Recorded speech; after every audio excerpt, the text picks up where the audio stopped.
I'ma make you an offer you can't refuse. Hand over your cash now and me and the boys won't fill you with lead.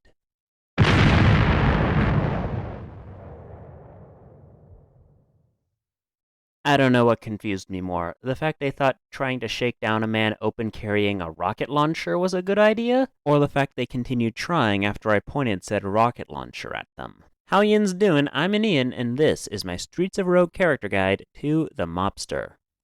Hey crew, I know you guys have been working really hard and I've got some good news.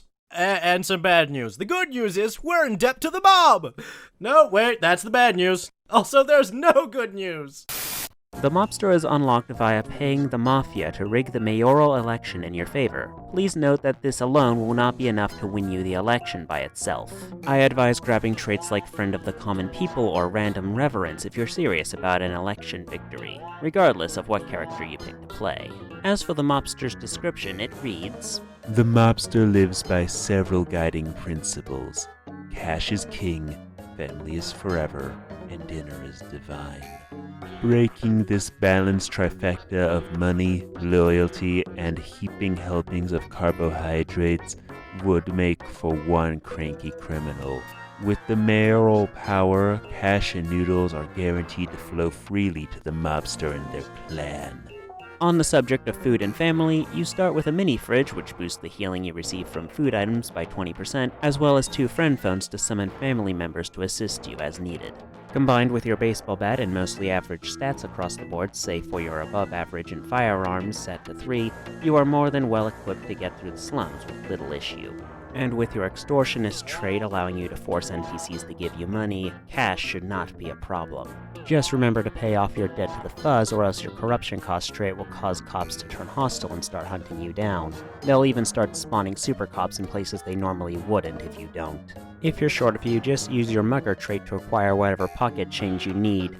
You're also a friend of the family, which means that fellow mobsters are allied to you. This trivializes the downtown section unless you forget to pay off your cops, because corruption costs are a thing still. Lastly, remember you have the team building expert trait, which means you can have 2 followers at a time instead of the default 1. This makes your friend phones more powerful since it effectively doubles their output.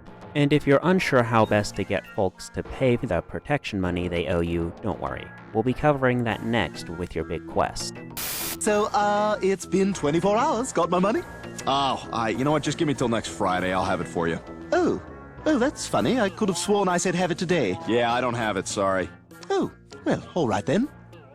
That's good, OJ. Your big quest is called Sultan of Shakedowns. It's really quite simple. Just walk up to any vendor on the floor and persuade them to pay the money you're owed, and you'll receive it once they're convinced at the start of every floor. You may have to beat the ever-living crap out of them, however, to convince them to pay up. I advise having your deadliest weapon at the ready, as well as a few followers if possible, to make convincing people to pay up as clean as possible. Once convinced to pay up, the NPC in question will be made submissive, and you can even ask them for the key and save combo for your mission, or, just because you feel like it. Much like the previously covered Slum Dweller and Cop characters, you can actually create a buffer of other vendors by doing more than is necessary on a given floor, and I advise doing so since late-game disasters can make it near impossible for you to safely complete your big quest on certain floors. Hell, given how tight security can be in the uptown areas, asking the wrong shopkeeper to pay up can be suicidal. I advise prioritizing drug dealers, since they tend not to have bodyguards or much in terms of security, especially once you're past the slums. This consequently makes your offers for protection far more appealing to drug dealers than, say, the aforementioned heavily guarded uptown shopkeepers. All in all, I give the Mobster a game rigger out of 10. If you go above and beyond what is required for your big quest, not only will you have enough money to pay off corruption costs, but also enough to simply buy whatever items you need to retrieve from a given NPC. Not that you would need to pay them usually, given that you can just Give them an offer they can't refuse. That's all for now. Like the video if you did, subscribe if you don't want to miss the next one. I've been Ian, and this has been my Streets of Rogue character guide to the Mobster. And stay tuned, the firefighter is coming up next.